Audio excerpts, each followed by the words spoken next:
All right, y'all, we back. Ant is finally made it. I know y'all hear him on the ones and twos. Yeah, we got my man all the way to the left. Ohio runs boxing. Introduce Check, yourself check, again, yet check. again, sir. Hey, Check, how check. you doing? I'm running on the leader of boxing guru. Give a shout out to Marcus Love. That's the one who Ohio runs boxing. It's not me, but give a shout Okay. out to him. He always definitely a What's your top. page?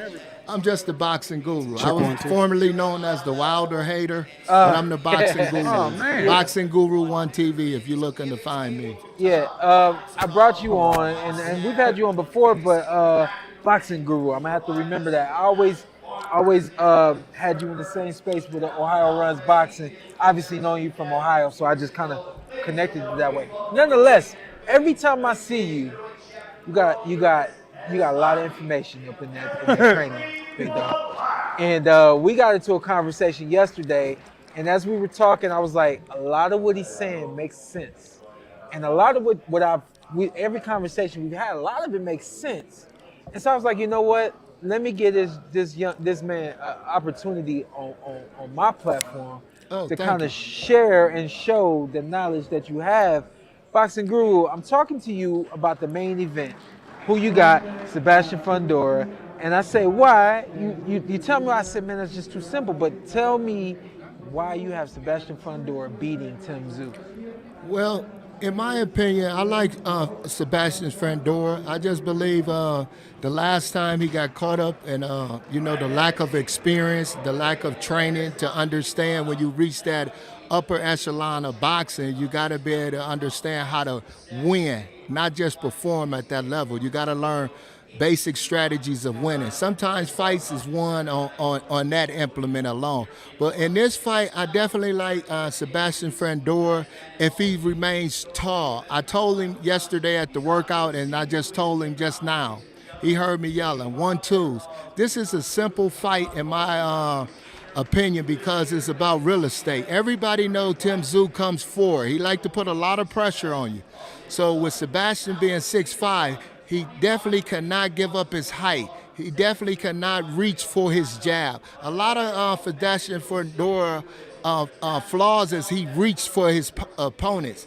Him and his dad or his trainer, whoever's working with him, doesn't work the mitts high enough or understand feints and different things. You don't never have to learn, use your jab all the time or land it all the time. Sometimes you feint and then drop a 1-2 quick, and then you pivot out. So that's going to be key fundamentals that Sebastian definitely has to use tomorrow, Saturday night, if he want to be victorious. But if Sebastian goes back to those Paul Williams type tendencies where he's falling in, leaning in face forward, it'll just be a punching fest for Tsyzu. Tsyzu camp is expecting that. They're going to put a lot of pressure on Sebastian, see if he can use his feet, and see if he can handle that pressure in the kitchen. So in my opinion, if Sebastian and his camp been working on that, it's going to be easy work for him. And I believe it could be meant for Sebastian to pull off the upset, even though the money is behind Tsyzu because Australia is coming over here. They want him to win, but I'm rooting for the underdog, Sebastian Fundora. And I got Fundora too, because I think this last minute issue affects Tsyzu more than it affects Fundora. It's hard to prepare.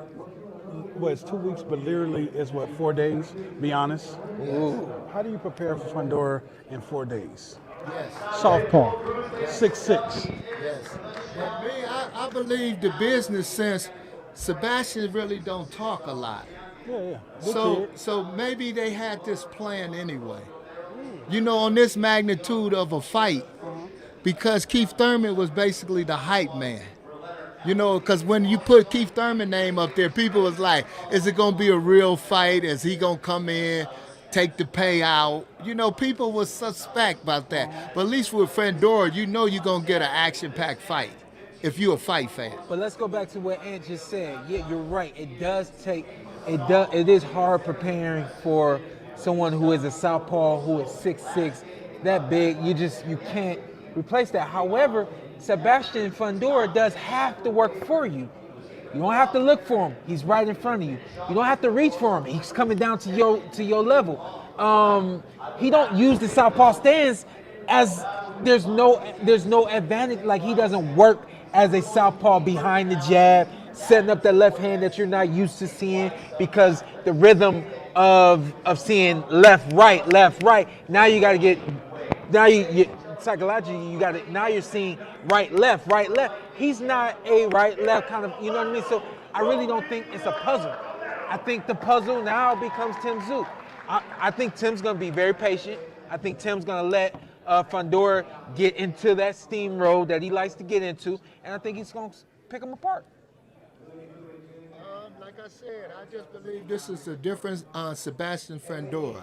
He's been waiting for this opportunity because when he was the #1 ranked guy, when Jamel Charlo was avoiding him or so-called avoiding him for bigger fights, I just believe Sebastian got complacent. But with him getting humble, and this is his golden opportunity, it's now or never for the Fundora. That's not him as a person or as an athlete. He's not a complacent kind of guy. Like his dad, his sister, they work very hard. Yes. They love this sport. When you have a hard work, when you have a good work ethic, on top of love, there's no complacency in that. You know what I mean? So I think the knockout that everybody's going to talk about until this fight actually happens, everybody's going to talk about the knockout. That was a moment where he got caught up making a mistake that he's made several times, yes. and Brian Mendoza finally pounced and capitalized on it. Not a mistake that not very many people are able to capitalize on. Let's take again one of the weak points that I personally have that I think about Tsyzu. Tim is not explosive. Tim, when you talk about Tim as a fighter, everybody talks about his work rate, and then you talk about him wearing you down. He's not explosive from a standpoint of 1 or 2 punches that did some damage. He is 8-12 rounds of damage. You know what I mean? So I think, again, that moment that we saw with Brian Mendoza, I don't think we see that same moment with Tsyzu because Tim isn't that kind of fighter. He's not an explosive rhythm fighter, let me find my moment kind of fighter. So I think it's a 50-50 fight, but at the end of the day, I do think that Sebastian Fundora is going to do a lot of the work for Tim and put himself in Tim's sights. But see, that's what the complacency I was talking about. See, the complacency doesn't have to be about far as the work ethic, him and his family and stuff, but the complacency of understanding boxing. Yeah. See, and that was his flaw, in my opinion, because, like you said, he gonna do a lot of the work if he loses the fight for Tsyzu. Yeah. See, if now, since that happened to him, now they had to go back to the drawing board to realize, okay, man, how did that happen? I was giving up my height. I was giving up my reach. We're gonna go to the stage. We got Sebastian at the podium now. This is a big opportunity we're going to take advantage of and become world champion on Saturday night. Sebastian Fundora, ladies and gentlemen. Yes, Fundora was supposed to fight Sergey Bohachuk, but due to the injury to Keith Thurman, he now is in the main event against the man who I'm getting ready to introduce. Well, first of all, before I get ready to acknowledge him, I want to acknowledge Igor Gulubev, the trainer of Tsyzu, and also George Rose, the CEO of No Limit Boxing as well, very instrumental in the success of Tsyzu. This man, 24 wins, no losses, 17 victories coming by way of knockout. A native of Sydney, Australia, certainly a rising star. He is the son of the Hall of Famer Tsyzu. Tim comes off of a red-hot 2023. What a run that he had, beating the likes of Tony Harrison, Brian Mendoza, and Carlos Ocampo. He is a superstar in his home country of Australia.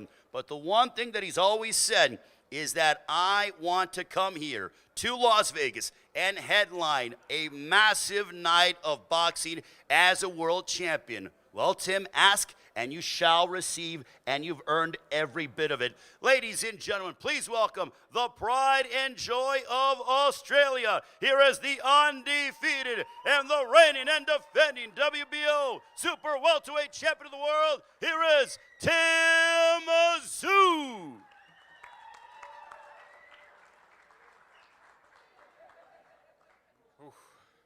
Look, we're finally here. It's been a long road, but I've dreamt of this moment my whole life. You know, every moment that I've done has led to this point, and I'm glad to be doing it and representing everyone and doing it on this specific day. You know, it's been a change of events, but you know what? The show goes on. We saved it. Destiny awaits, and I can't wait to put on a show. I should be having 2 belts now. I don't know why that belt's there. He hasn't earned it yet. It should be in the middle here, but Saturday night we get to fight for both of them. For me, this period of time, it's about collecting belts, collecting legacy, and again, as I said previously before, the greatest boxing family ever lived. It's happening right now, right here. So tune in. Tsyzu, ladies and gentlemen, as Tim mentioned, he's looking to further that family legacy. Well, what a start that he has had. And now I'm going to talk with the fighters. I'll start off with Angelino Cordova. Angelino, have you thought about the moment that if you're able to top your adversary on Saturday, when they say, and the new WBC flyweight champion of the world, what that would mean for you and your home country of Venezuela? Cabeza en la almohada. ¿Te imaginas el momento en el que vas a poder decir y el nuevo y todo lo que va a significar para Venezuela, ¿no? ¿Cómo te lo imaginas a eso? Oye, es bueno oye, sí. Oye, la verdad, sí me lo imagino, sí me imagino ese momento. Y pues no es desde ahora, desde hace mucho tiempo. Yeah, I don't mean any disrespect, but I want to try to get as much in with us as we can. I know that everyone here, while they want to be a part of this from a distance, they also would like to hear more from us than from the stage. I don't mean to disrespect anybody on the stage. And to that point of everyone on the stage, what's the fight you're looking forward to the most? Well, I'm still looking forward to my guy Rolly. I think Rolly, but before I get on that, I want to conclude with Sebastian. This kind of remind me of when... You still on him? Yeah, just the conclusion when he came up. This kind of remind me when Zab Judah fought his dad, Tsyzu. Uh-huh. Zab Judah was winning the first couple rounds real easily. Yeah. He got lackadaisy. Yeah. So with Sebastian, you got to be focused. Your mind state has to understand the keys of victory. Mm-hmm. If you understand that, it can take you a long way to become a world champion. And that's going to separate Saturday night with that. But the fight that I'm truly looking forward to is my guy Rolly Romero against Pitbull Cruz. I believe this is a fight tailor-made for Rolly to come out to be a star. I believe Rolly is definitely... This fight is going to propel him because he has a world-known trainer, Ishmael Salas. I hope I'm pronouncing it right. He's definitely a world-known trainer, and I definitely believe he's going to give him the keys to victory, to utilize his gifts more effective. Nothing against Bullet, but I think it's going to be very effective Saturday night against Pitbull. Yeah, I agree with you totally about that. Nothing against Bullet, but Salas is a Hall of Fame trainer. Yes. Look what he did to Ugas on the second half of his career. Look what he did with Joe Joyce. Exactly. So, and I would love to see Rolly become a star and the guy he's supposed to be, and then hopefully get past this and defend his title against T.O. Exactly. Devin Haney and is it Matias? Garcia, yeah, Ryan, them, yes. Yeah, Ryan. Yeah, I don't know if I'm looking forward to the Ryan fight. Oh, that'll be a good strike. I want to see a unification. Oh, yeah. Either way, out of all three of them, those are good, entertaining fights. Yeah, the new crop are taking over boxing. So I believe Saturday night, don't be surprised if Rolly, what he said as far as knock out his prediction, because Pitbull, in my opinion, at 5'4" and one-dimensional is too small for the 140-pound division. So if Salas can't bring him through, this is going to be a major letdown. That fight ends in a knockout. Yes. I think we're going to find out exactly where Rolly is now since the Tank Davis fight. I'm really not one that I do believe that there's always going to be some debris, whether you win, lose, knockout. The list goes on. There's always going to be debris from the previous fights. However, I think that everybody handles it differently. Everybody handles the wins and the losses differently. But I think that we're even going to see where Rolly is. We're going to see where he is psychologically as well as physically. Because I truly do believe that Barroso, that last fight that he had, Barroso caught him a couple of times and had him shook, had him light on his feet. I don't know. I don't know if dropped him, right? you know. Yeah. he Well, dropped and him. the thing about Pitbull is he comes very, very strong, but you really don't know if that's real. You know what I mean? You can have a lot of muscle. We already know muscle don't add up the power. You know what I mean? And on top of that, his delivery, everything is big and all that kind of stuff. So we'll see if that power translates to 140. You know, and then of course we'll see. You know how Rolly handles the pressure, as well as if he does get touched. You know what I mean? So I think we about to find out exactly what Rolly is, and this is his first title defense as well. So we can't ignore that. You know. Plus, it's a good coming out party for all the naysayers who doubted Rolly for getting to this point. Right now, he gonna shut the critics up, in my opinion, because he got a replicable name in Pitbull Cruz in front of him. Yeah. And plus, stylistic wise, you gotta go with a puncher. Yeah. You gotta go with a puncher in Yeah. boxing like that. I've been pushing against you. I'm going with Pitbull. Okay. I'm going with Rolly. I not- could be wrong, but I could be all the way wrong too. I'm gonna look at the trainer. It's 50-50. I'm gonna look at the trainer now. As a fighter loses because of the preparation, the mind state, and the training, and so the trainer got to take accountability for that. Absolutely. And me, based on the art of boxing and understanding the study of it, Rolly should win this fight in dominant fashion. Yeah. Because he's a puncher and he's gonna have plenty of chances Sure. to KO Cruz. Plenty of chances, but he got to pull the gun. He got to pull the trigger. He got to pull the And trigger. he had a hard time pulling the trigger in his last fight. Yeah, We'll but the old man he's a different foe. The old man, even the guy from England or whatever. 100 saw that. though. 100. He found out the hard way. Yeah, he thought, he ain't gonna yeah. do me like that. Yeah. So it can happen. But I just believe this style matchup. Plus, Rolly gets low, his angles and different things. Yeah. Listen, Boxing Guru, appreciate you for joining the Puerto Rico Always, podcast. thank you, Bless you, thank brother. you, thank Yes, you. sir. Where we'll see you at next. Yes, I'll be at the next fight. Ryan Garcia? No, I'm going to Sam's birthday party in L.A. Oh, okay. So I'll be at Canelo fight. Okay. Yeah, and then Tank fight after that. But on that weekend, I wanted to be in Brooklyn. Yeah. Okay. Yeah. So We'll see you around. Okay, All right. thank you. Stay Anytime. blessed, All man. right, thank you.